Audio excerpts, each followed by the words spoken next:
through a very intensive risk management situation right now all over the world. So I think we probably could use this in all kinds of ways, but we are going to talk about a project risk management today, and it's a very intense subject. There's a lot of things we're going to try to cover, at least the basics, and give you some good place to look for it and get some more tools maybe that you haven't tried.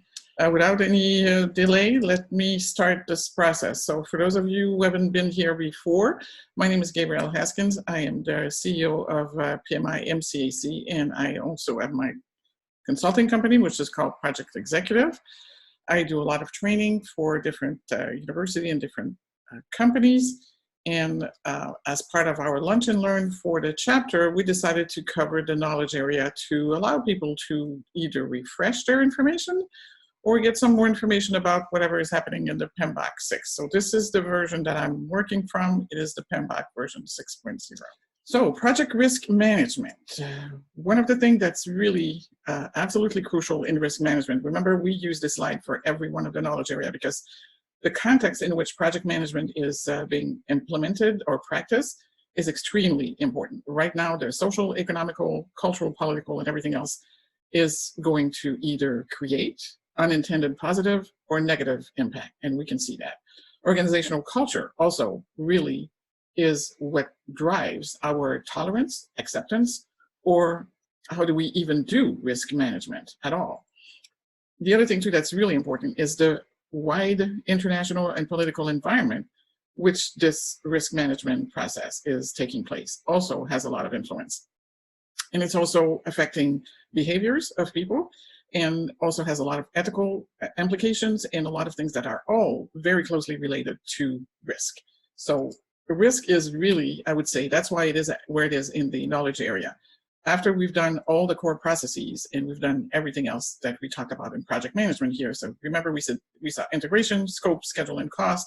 We saw the resource management, the communication, and the risk comes really as a glue of everything else, because we also know that no matter how much we try to do everything we can, project planning is trying to do something that's going to happen in the future. We're trying to predict how and what is going to happen to the best of our ability for something that hasn't happened yet.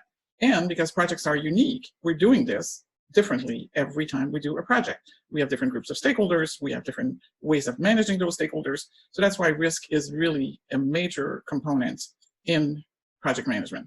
If you look at your PMBOK again, this is on number 11, and those are the points that we're going to look at this. So we're in the planning process. This is where we start to do most of the risk assessment and management.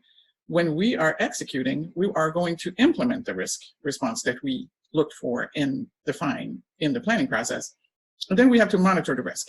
For those of you who were here at the beginning, we also know that when we did integration here, we also had to look at what life cycles we were going to pick, what kind of toolkits we're going to use, where and what and how far are we going to go with that process tool.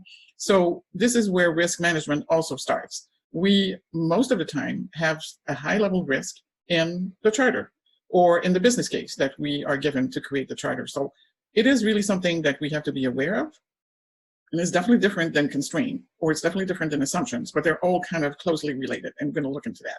So risk is really, like I said before, really important. And not a lot of people really do risk management or risk assessment in a very structured way. We kind of understand what risk is, but we don't necessarily use all the toolkit to do what we think risk is in the project that we're working on. So what we need to do in the risk management process is we really need to define how are we going to do risk management activities for the project that we're undergoing. We need to know what they are, who they are, where they come from, and how they relate to. So the source of the risk, as well as the documentation of what they look like, is really important because, again, you're planning for something in the future. You want to perform the qualitative risk analysis. Some things are perceived. It's a perception of risk. And we don't necessarily all agree to what risk is. And we're going to go over some of that definition. But we still have to figure out a way to qualify in a way that we can measure. Because if you can't measure it, you cannot control it.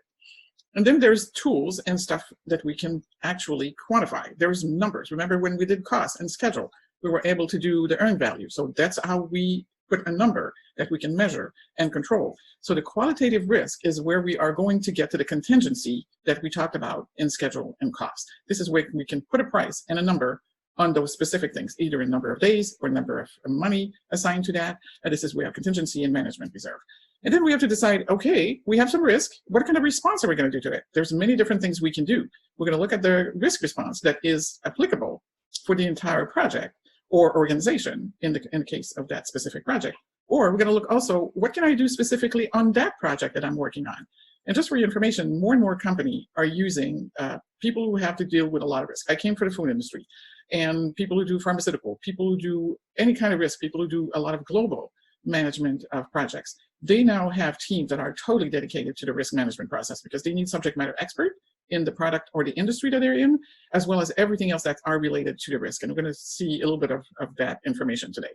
So the risk response plan is really important. How do we react to this risk? What are the things we can do? What are the things we cannot do?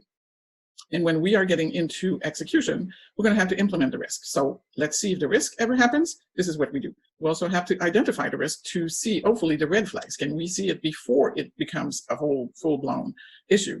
And then we also have, that's how we do the monitoring for the risk. This is how everything is going to happen in the risk management process that we can put in place. So what is a risk? And we all have a definition of what a risk is. So if you don't mind, just take a few seconds and answer in the chat. What do you think the risk is? What a risk is for you? What are the things that you guys think a risk is? And I will give you a few minutes to do that. When we do this in person, I actually have a whole series of exercises that we go through this. But one of the things that really comes out in risk is a value concept. It is perceived differently by everyone. So do not assume that we all see it the same way. We don't. If I was going to ask you, how many of you would be willing to eat a live bug? Not too many people usually do that. The people who answer yes are usually my Boy Scout. People who've been doing this and, hey, I did it a few times. I didn't die. I'm okay. And I have people that no matter how much money I would give them, they would not touch this thing with a 10-foot pole. So this is risk value. This is risk management. This is how we see risk. And human beings have different ways of reacting to risk. We all see risk in a different way. If I'm a very outgoing person, I used to travel all over the world as a woman, and people say, oh my goodness, this is terrible. I guess my risk tolerance was fine. I checked, I made sure that I was protected. I should make sure that everything was fine, but I was willing to take the risk. Some people would not even do this, no matter how much they would get paid. So that's what I'm talking about. Yes, we're going to see the basic definition of risk, but we need to understand that risk is really, before anything else, before being positive or negative, it is a value. It's a value that I, as a person, put on that action or that situation. And this is how people react all differently to risk situation. And that's really, really important to understand, because one of the things we're going to see in stakeholder management and engagement is that risk is absolutely, completely related to the stakeholder tolerance. I'm going to do a little bit of self-promotion today because there's a risk standard. So if we've been promoting and trying to help you find the risk tools and standard from PMI. And I had to tell you that I did participate in the risk management review. And as you can see, my name is right there. So I wasn't lying to you. This is really what I've been doing. And the reason why I've been doing this is because, like I said, I came from the food industry. It's something that I used to do every day in and day out for many, many years. So it is important to me. And I think it's important for people to understand and apply the appropriate risk management tool. But the risk definition is really an uncertain event or condition that can positively or negatively affect one or more of the core processes. And there's three components in risk that are really important. So there has to be an event, right? So when the risk becomes reality, it is an event or an issue. So issues and risk are very closely related, but it is a risk until it becomes an issue. And I know it sounds like more like rhetoric, but it's really an important definition of the terms. There's also two very important parts of that risk. One is the probability of that event ever happening and the impact. If we can measure the impact, then we can hopefully measure the risk and hopefully qualify or quantify that risk. But there's sometimes things we can't do. That's why there's certain things like unknown, and things that, can we control all the risk? Can we identify all the risk? The answer is unfortunately no. If you would get all the potential risk identified, we would still be looking at it and we would not even know what to do when the risk occurs. So there has to be a balance between what we can do and what are the things that we can identify. It doesn't mean that we don't have to keep our eyes open all the way through the process to make sure that we keep track of something that could happen that we were not expecting. There's also things that are non-event risk.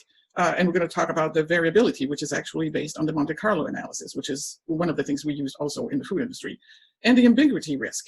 maybe I don't have enough information to know exactly. I just know there's a potential for that to really go bad and have a major impact, but I don't know exactly how is that going to look like. I don't even know how I could define it today. It doesn't mean I don't put a red flag on it. It just means I'm going to name it as a non-event risk. It could happen, and if it does, I need to identify as I go what it could potentially look like, and when I really feel that it's bad. Remember, it's a value concept. I have to make sure I can have a red button that I can press. When we work in the food industry, when we had a production line problems, we had standards. Everything was really well established. But it was always some components when, for whatever reason, everything seems to be okay. The production line is doing fine, but there's all kinds of little glitches that are going on. And after adding 3 or 4 of those glitches, you were like, you know what? If I keep going that way, it's not going to make it. That's part of your instinct, part of your experience. Don't discard that. It is a good thing to know. Document it, make sure it makes sense, and you validate. That's when we say you're always better be safe than sorry. Can we do too much? Yes. But if it's really a major impact, maybe too much is okay. That's fine. When people's lives are at stake, there's nothing that's too much. Important to remember. The other thing that's important in project is project resilience. Are we integrated risk management in the process that we work? Are we just identify risk and then forget about it, and then we only have 2 ways of answering to the risk, 1 or 2, right? Or do we also have agile related risk? And we're going to see that part of it is also important for us to know, because agile, remember, is doing something different. We're doing project management, but we're doing project management in a different way with different processes and asking a lot of people to have more knowledge on it than they had before. And of course, we want to do it faster. So every time you want to do something faster, you increase the risk. Where do risks come from? Risk can come from many different places on your project. They could be technical risk. Those are usually easily identified. We know we either have the technology or we don't. We might have the equipment or we might not have the equipment. We might have all kinds of issues that we can usually pinpoint a little bit easier. If we're trying to use a technology that was never used before, of course we're using a risk management process because the technical risk is high. Management risk. Do we have people who are either tolerant to risk or not? We're going to see that in a few minutes. Tolerance to risk really influences the way we manage things. People who are not tolerant to risk or adverse to risk, they're not going to take any risk. They're going to go with the lowest impact. And usually that means slower progress for a lot of other things. So we have to be mindful of that. We also have commercial risk. What are we going to do right now? And I'm thinking with my risk management hat is like, do we want to have a vaccine that's going to happen next week? Or do we want to have a commercial risk of that company? Can they manufacture a vaccine? Yes. Can they do it right in 3 months? The answer is probably not. How are we going to commercialize this? Can we commercialize? Absolutely. The supply chain does exist. But my concern is the safety of the product itself. And that goes with the commercial risk. What are the external risks? What are the things that we cannot control? Are we using contractors? Are we using all kinds of other things that are absolutely out of our control because it's under a different entity? Those are really important. And again, my global environmental factors also create a lot of risk. We just saw with everything that we've been through that the supply chain of other countries and how everything got shut down in a minute. Nobody was expecting that. Was it a risk that we knew about? Yes. Is it something that people talked about, learned about, mentioned something about? Yes. 10, 15 years ago. Did we take, action for that? We did not consider the impact. Nobody. And that's really important to understand because it's a value concept. Nobody believed that it could happen globally all over the world at the same time. We knew it was happening. It was something that would happen in a different country. It was happening because people were not ready. People did not have the technology. Well, guess what? We all had the technology, we all had the resource, and it just hit us over the head. Those are really important moments when we know that risk is a value. And sometimes we have to measure the impact based on not just the money, but all the other tools. And we're going to show you some of those. There's other risk too. Sometimes we have residual risk. Okay, we tried to find something to do. We decided we're going to accept the risk. Then we realize, wow, this is like way more expensive than we thought. So that's another residual risk. We're trying to help people right now, and we're spending a lot of money. But there's a risk for that because where's that money come from? If we don't get the support, where's that going to go? And then the secondary risk. We implement the risk response. We did everything we could, but then something unexpected happened. What do we do with that? So that's why the monitoring of risk is extremely important. And it's, again, very, very technical. It's something we need to document and control and know exactly what we're getting ourselves into. What is my role as a project manager and the risk? I'm responsible for the entire project, right? In the entirety of my process. So I need to get the job done with the budget and the specification. If I don't have the right requirements process, if I don't get all the requirements, whatever cycle I'm using, how am I managing that risk? And how can we do this? We're going to see in the schedule that If I shrink my schedule to a point where I can't manage that, I'm increasing the risk, but I'm responsible for it. So we need to make sure that we document this so that the stakeholders are aware of the risk that they are putting us in. We also need to develop the staff, right? Sometimes I don't even have the resource to develop the staff. I have to work whatever I have. And that's also another risk. I used to joke and say, why is it that I always ask for Einstein and I get Beavis? Well, I have to develop Beavis to make whatever I can out of it, because sometimes that's all I get. And I still get the project done on whatever time I was required to. I'm also the liaison between all the different stakeholders. Their tolerance and acceptance to risk is all very different. So my job is to really be the go-to, the stretch one way and try to negotiate the other way with everyone. And that could be challenging for the project manager, but it's also really hard because sometimes not every views can be balanced. You're stuck with a point where this one says yes, this one said no. You're just trying to get the job done. How do you get forward and move forward with those information? Really important. That's where everything gets in. The project stakeholders, now in the version 6 of the PMBOK, and it's going to be even more in the version 7 that's coming up. The people in the group of stakeholders that he has, those who are making the decision on the requirements approval, on the risk balance, those people tolerance to risk will affect their decision making, their approval, and everything else they do. We are asked to do a lot more with stakeholder engagement than we ever did before. And when we get that, that's not going to be next week, it's going to be the following week. It's really becoming a huge component. And my hope is that when we do the version 7, that the stakeholder management will go up, not being at the end, because sometimes we kind of tend to forget about it. It just came at the end because it took us so long to make it a whole full component. But they are so very important because they decide what and where, they approve what they feel comfortable with, and they give us the money for the things that they feel comfortable to giving us. So those really are affecting our life and the risk that we're taking every single time.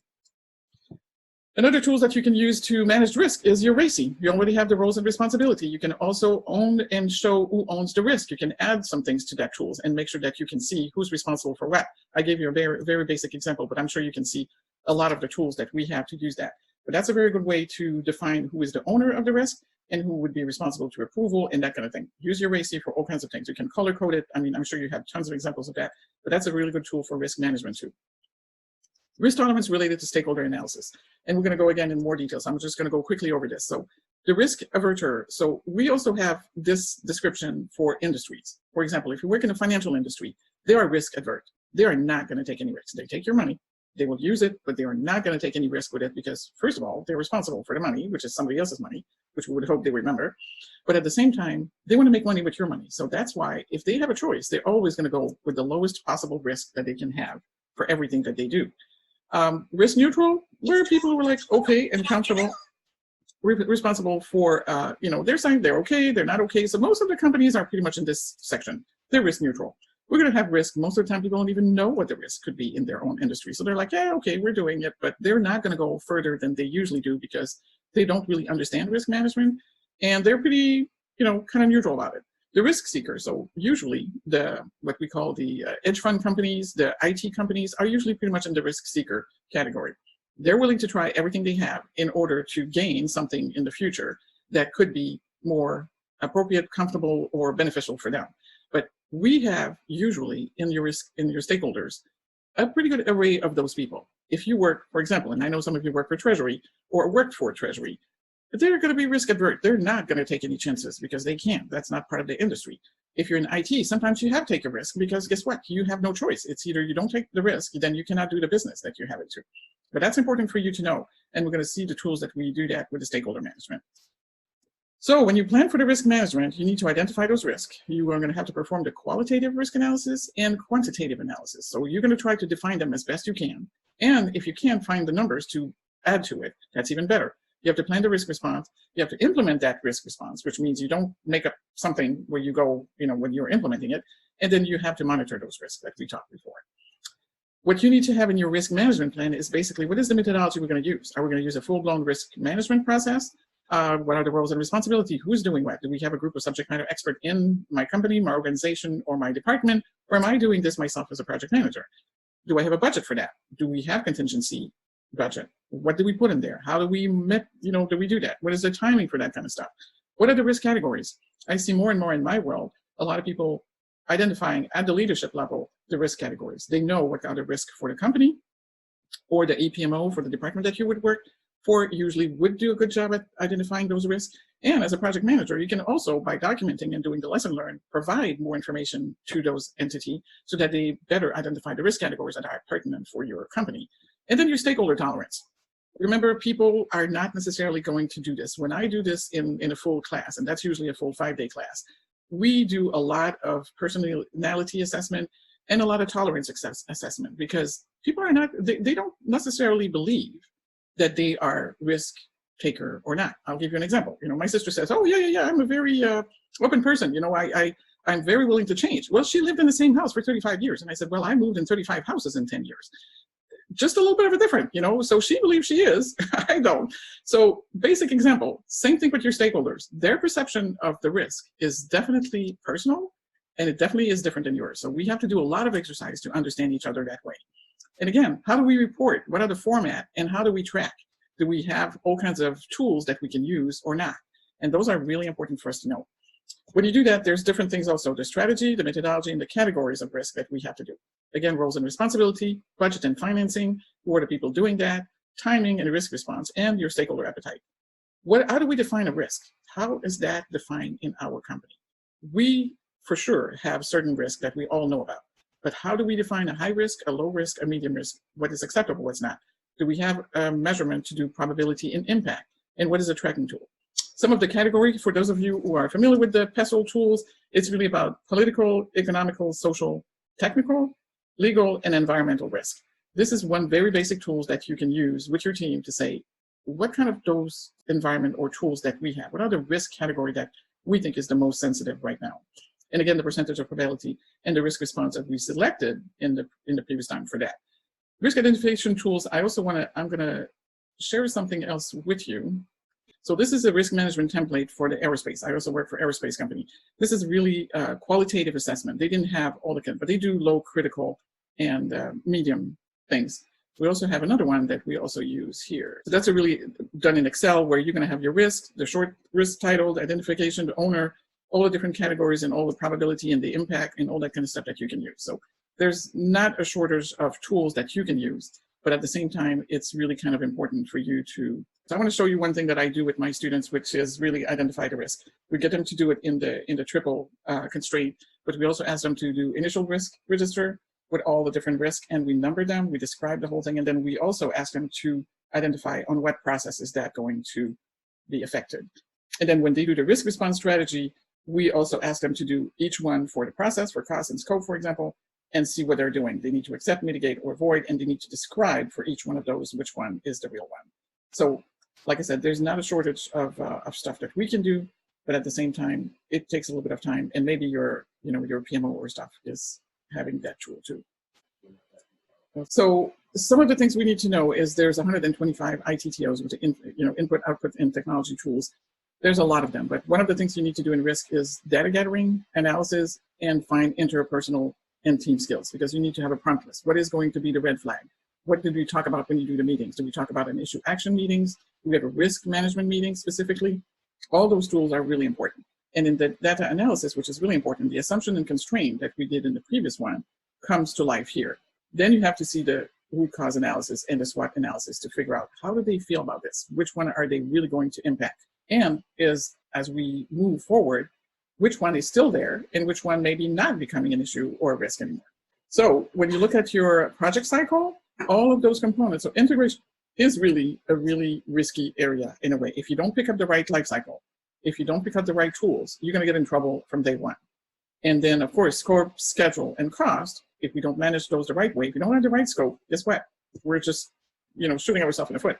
Resource management is a really big issue, communication, as well as procurement and stakeholders. So pretty much everywhere in the process. When we look at the requirements and life cycles, we also talk about lots of unknown, known, unknown, and unknown, unknown. So what basically we look at when we look at requirements concerning risk is that if we do something really simple, the risk is usually minimal. The more complex you get, the more chances you get to anarchy. You really have to manage the process so that you chunk it down in smaller pieces that you can manage. If we take it too big of a piece when we do the requirements, we're not going to get there. Scope creep. Remember, one of the things that's really the most difficult part to do, integrated change control process, make sure we have that, the appropriate requirement definition and approval, If not, we are actually increasing the risk by, almost exponential, because this is going to be the first and the major risk. Most of the projects who are not successful because we were unable to do this requirement and life cycle, and this scope definition was not done the right way, or we didn't take the appropriate time, or we didn't have the proper people to do that. We all know that, right? Risk in your critical path, if you do the critical path the right way, when you network your activity, you're going to be fine. But remember, every time you have an activity or a resource that's missing, it's going to change your critical path, and that's going to increase the risk on your project. Same thing when we did the compression. Remember, we did the networking analysis. When you do fast tracking, you increase the risk. You shorten the time frame, but you increase the risk because you're trying to do a lot of things. Remember, the more moving parts you manage at the same time, the more risk you encounter in the process. You need to have a lot of experience, or you need to be able to juggle a lot of things, and you might slip a few in the process. So you need to have somebody in there that can help you do that. And same thing here, when crashing, you increase the cost. Well, increasing the cost could be a risk also, because you might not have the money to do that. Remember, we also have cost-related risk. So are we doing the contingency reserve on each activity, or are we doing it on the work package? Or how do we report that kind of stuff? And do we have any money just in case the risk ever eventually happens? We're going to do all the exercise to see how much it will cost, but do we actually save the money? Do we have this money in the saving process somewhere? And my management reserve. Do we have a process where we have a management reserve that is controlled and monitored so that if I really need it, I have it? We also have risk in communication. We saw like that, last week. Miscommunication and misunderstanding can also create risk and issue more than we ever taught. And remember, 90% of our time we spend communicating. If people don't understand or they misunderstand what we're saying in any way, shape, or form, it creates chaos. And the one thing we cannot do with words, we cannot bring them back. We cannot swallow them back. They don't come in. Once they're out, they are out. And if it hurts someone, or if it, creates an issue, it's really hard to get it back. So be careful and mindful as a project manager on communication. It's really important. Communicating the right news the right way is crucial. Contracts, that's another place where we have a lot of risk. And we're going to see next week, because we do procurement, how does that goes on with all the different types of contract. So usually we have cost reimbursement, fixed price, time and material.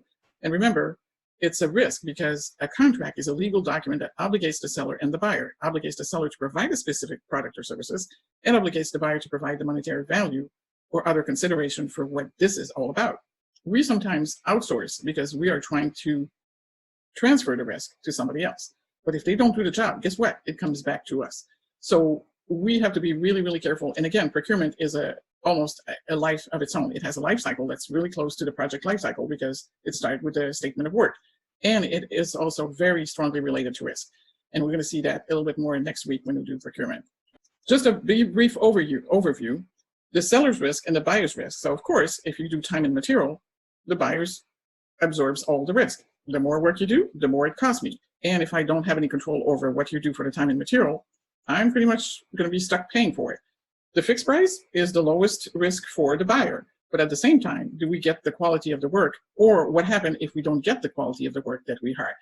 And this was done because we were hoping, when they put all those contracts in place, that for the seller, their incentive was to give us the best possible price, or the best possible quality for the price that they were charging. Well, we all know that with the lowest bidder, that is not always the case. So this is a very sophisticated process again, and we're going to look into that a little bit more. But what you need to know from the risk perspective is you are somewhere in between here and whatever was negotiated by your procurement department, you're going to have to live with. And that could create some risk also in your project. Because if you have a fixed price and nobody's doing the work, you are going to have to fight an upward battle to try to get the work done for the money that you're paying for. So qualitative risk is really trying to analyze the probability and the impact. We also try to prioritize them. We're also going to try to determine which one needs a special attention. And we have a watch list as well as a trend analysis for those risks. Same kind of tools that we have here, data gathering, analysis, and representation. We use a lot of data representation in risk management because it's usually easier to either color-code it, get the numbers, especially if it's qualitative. We try to use things like probability impacts matrix and bubbles matrix, which gives us at least a visual of what we are trying to look at. Because words are hard for people to read, in relationship with risk management. One of the things that's really interesting in this new version also is the assessment of risk parameters. There's all kinds of parameters, and that was present in industry like food and IT, also in pharmaceuticals, but One of the things that's really new in any of those assessment risk parameters, urgency, proximity, all that kind of stuff we pretty much know, is this new term here, which is propinquity, and I hope I'm pronouncing this the right way, which is actually the perception by one or more stakeholders. This is really kind of interesting because now we consider a risk parameter how one of the stakeholder is perceiving this. And guess what? What happened? If this stakeholder, for whatever reason, feels uncomfortable, what is the next thing they're going to do? Talk to other stakeholders. And that goes to like a wildfire, right? It's like in customer service, we used to say, one happy customer tells a few people, one unhappy customer tells the world. So same thing here. Now this perception is becoming a parameter because if that happens, this is really going out of control in a lot of ways. This is the bubble chart. It's also used in portfolio and program management, but this is basically trying to picture in the bubble size what is high and what is low, and the proximity and the detectability, so you can have a little bit more understanding of what's going on and where do you need to focus. Remember, all the visuals that we create for those are to create attention to what do we need to focus on, what are the most important, and that's why usually this one is color-coded, and it will help you figure out which one do I need to focus on and which one could be potentially difficult or hard to manage. SWOT analysis, I think most of us are pretty familiar with that. It's basically trying to see the strength, the weaknesses, the opportunity, and the threat. We try to do this for the project that we have. We try to do, the threats are going to be those that we hopefully go and pay attention to, but also the opportunity. Remember, because there's positive and negative risk. So what is the negative risk? Well, everybody could be really sick and everything would be bad. On the other hand, what is the opportunity? Well, maybe we are all learning that we can do a lot more things online. So maybe that is an opportunity that we should be able to enhance and work in the future, for example. And the weaknesses is like, how did we respond? How much time did it took us to answer to the new reality? And what can we do about it? And maybe we did that in a good way, and then maybe we could do something better in the future. So this is how you do the SWOT analysis for the risk portion. Once you get a good overview of qualitative, and you can say this is high, low, or otherwise, you can also try to measure the risk, because until you can figure out how much it's going to cost you, it's hard to control and hard to put money aside for something that you think is bad, but you don't know what's going to happen. So you have to, again, measure the impact of risk in terms of cost and schedule. You have to identify who's the risk owner. Again, go back to your stakeholder matrix and your RACI if you have to. You have to done regularly throughout the project because this is changing. Perceptions change as we move. And again, in an agile concept or environment, it has to be done at each and every one of your iteration process. When you start again the risk quantitative tools. One of the things we do for this one here, so this is giving you an example of low, medium, high, and impact. So again, the factor, usually a lot of corporate management or the APMO are going to do this. It's integrated. There's a lot of risk management tools that do that. And then this is another one here where you can also do it with numbers. This is the probability and the impact. And they use a combination of the SWOT analysis where they do the probability and the impact of the threat or the opportunity. And this is also going to help company understand. The reason why it helps if the leadership stakeholders can do this is because they can cover more than the risks that are related to the project. If we use the portfolio concept and the program management concept the right way, we should be able to know how much risk we're willing to take, knowing, getting in, what the probability of this opportunity is. So that's why it's good to do it at the project level, but it's even better if we do it at the higher level so we can see for the entire project portfolio what we can and cannot do. Another one of a risk chart, a lot of them, like I said, is color-coded because it's really easier. A lot of the company that I work with use this model with the color code so everybody can see this. They also connect it to the integration portion. So meaning if you assign a project level 1, 2, 3, 4, whatever the number is, you also know going in what is the risk and the financial impact and why is this risk assigned to the project that you're in. And usually they can also match it to the competency of the project manager. The more experience you have on this type of project, the more opportunity you might have to work on risk projects. Again, when we use earned value, we also use probability of occurring on different types of activity when we do forecasting. So that's also related to risk. So that's why in project management, everything we do is all related. There's nothing in project management that just stand alone. Everything touches everything in every single way. So earned value is a good way for you to consider the probability of making it on time or not, and how do you manage that? How do you present this again to your stakeholders to make them understand what are the risks and how they can help you by even providing you more resource or more money or a different contract sometimes to make sure you're going to make this the way you need to. Some of the quantitative analysis is also what we call a sensitivity analysis or the tornado diagram. So this is really when you are trying to see what is the technical risk, the quality risk in this case, the project manager risk, and you try to assign the budget for each and every one of them. And then we're also going to look into the expected monetary value, the decision tree, and the Monte Carlo. So I don't know if any of you have done this before, but what you're doing is you start with one activity. So for example, you're going to build a software application and you decide you're going to do a prototype or no prototype. And then you want to see how much would that cost for you. So we usually do this exercise when we have time to do it. But if you do this exercise correctly, then you're going to find out that doing it with a prototyping is actually cheaper. It's going to cost you $242,000. And if you know prototyping, because the probability of failure is higher, it's going to be more expensive. And the reason why I picked this exercise is because in a lot of real life examples, people are going to say, we don't need to do the prototyping because you know what, it takes too much time. It's not going to work, and we're not going to make it anyway. We usually use this exercise to show them that actually it probably would be safer and cheaper to do it that way. Same thing when you want to do Agile, for example. I consider Agile sometimes to be like a prototype. Try to do it. Try to do your earned value and see if that can make any sense. Expected monetary value is a good tool you can use for all kinds of things to make people understand the financial implication of the choices that you make. The Monte Carlo, it's a tool that's been used for a long, long time in risk management. It really evaluates the overall risk of the project, and it's usually done at several intervals. And it will calculate the probability of completing the project on a specific day or a specific cost. And again, also can be done on activities that are specific to your critical path. And it will give you usually a path convergence. So it's going to show you for the different activities, which one and where they're going to merge and when the risk is going to be higher. It will also translate uncertainty into impact. When that effect and this one just merge, this is how much it's going to cost. And this is the probability of that happening. So for those of us who did a lot of statistics, it makes a lot of sense. If you've never done that, it takes a little bit of time to get used to it and learn about it, but it's not impossible. But it's a really good tool when you know how to use it, like any other tool.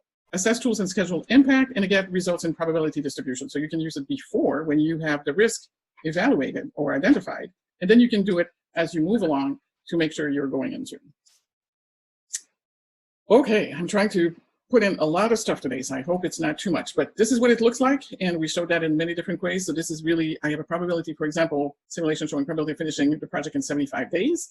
So if that probability is 85%, I still have 15% chances of not making it. So how do I make sure that I control that portion to get it on time and to make sure that I cover everything that I need to do with the specific budget that I have? So now that I have all my risk, and hopefully I can evaluate them at least qualitatively and quantitatively, so I should have my contingency reserve, and I can also reevaluate my management reserve to see if it makes sense. I have to decide, what is my risk response? How do I communicate the risk? And the strategy is really important. Communication is absolutely crucial. How you communicate that to the stakeholders is making a world of difference.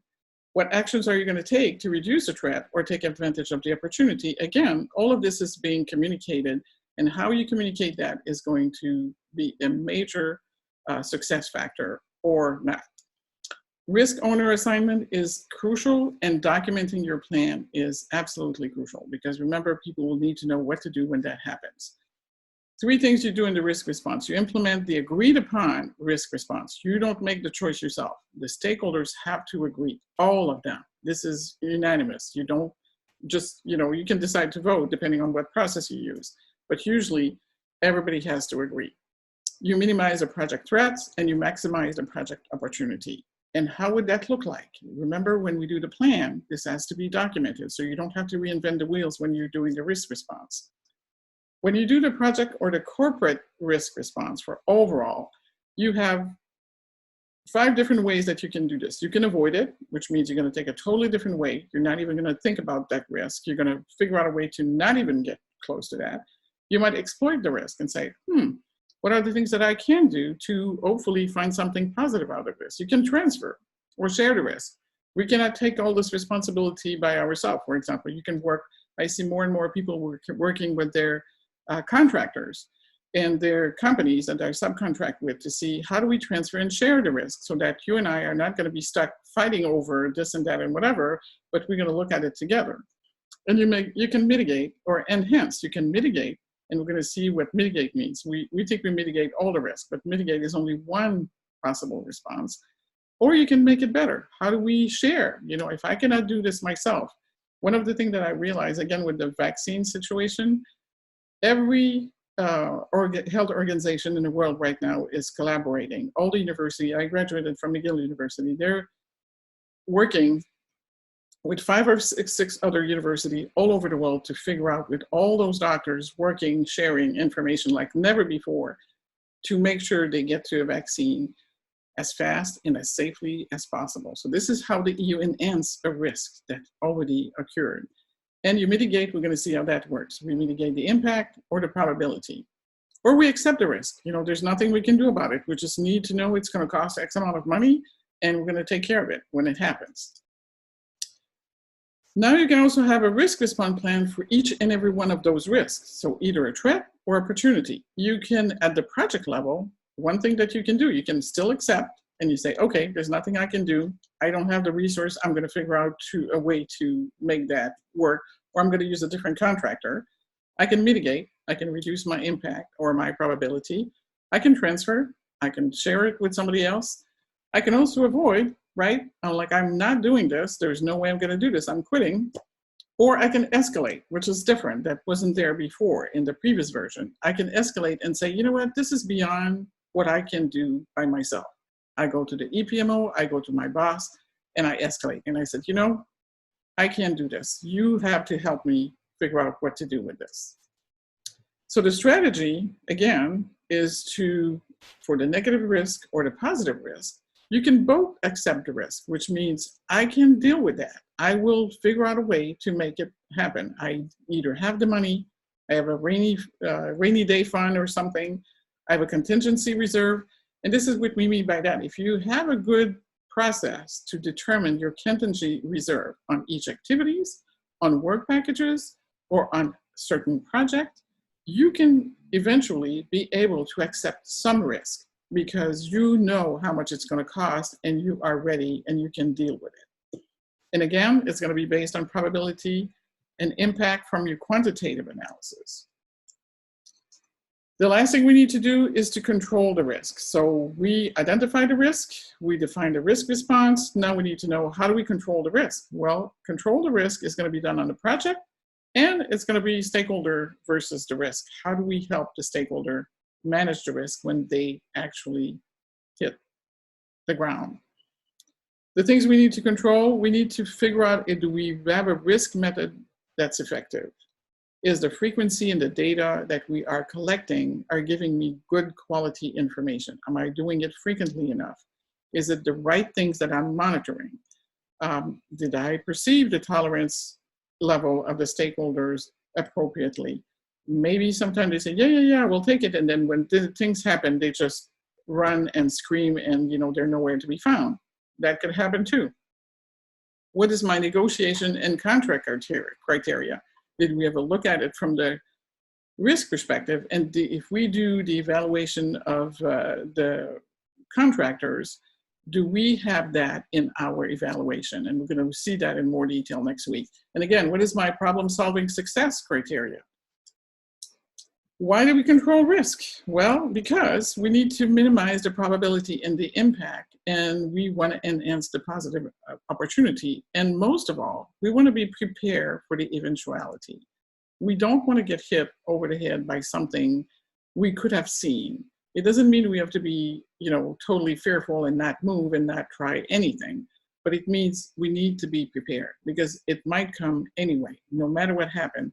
So better be prepared and feel, you know, better about what happens than just being hit over the head and not knowing where that came from. If you have any questions, by all means, send it into the chat. I will be more than happy. You can also reach out to me on my email at president@pmi-mcac.org, and I'll be more than happy to answer your questions or concern. And if you have any questions about risk management or anything, like I said, if you're a member of PMI, all the standards are available for you for free. We showed you how to get to it last week. We'll do it again when we finished all the series to show you where it is and how to get to it, but it's free. You go into pmi.org website, standards, and you can download this standard totally for free. It's the electronic version for sure. You can also buy the paper copy if you feel more comfortable that way. Next week, we're going to do procurement. We're also going to have a special invitee next week. We're going to have Lee Lambert, who is coming to do strategy on project management. I think you should come. This guy is the founder of PMI.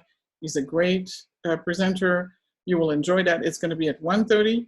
We're still going to do the procurement as usual for the lunch and learn, and then we have him for 1:30 after that. I think you should come and see it. It's going to be really cool. We're going to try to see if we can record it to make it available, and it's free. A lot of other groups are charging for it, but we made it free for all our members. So please come and enjoy.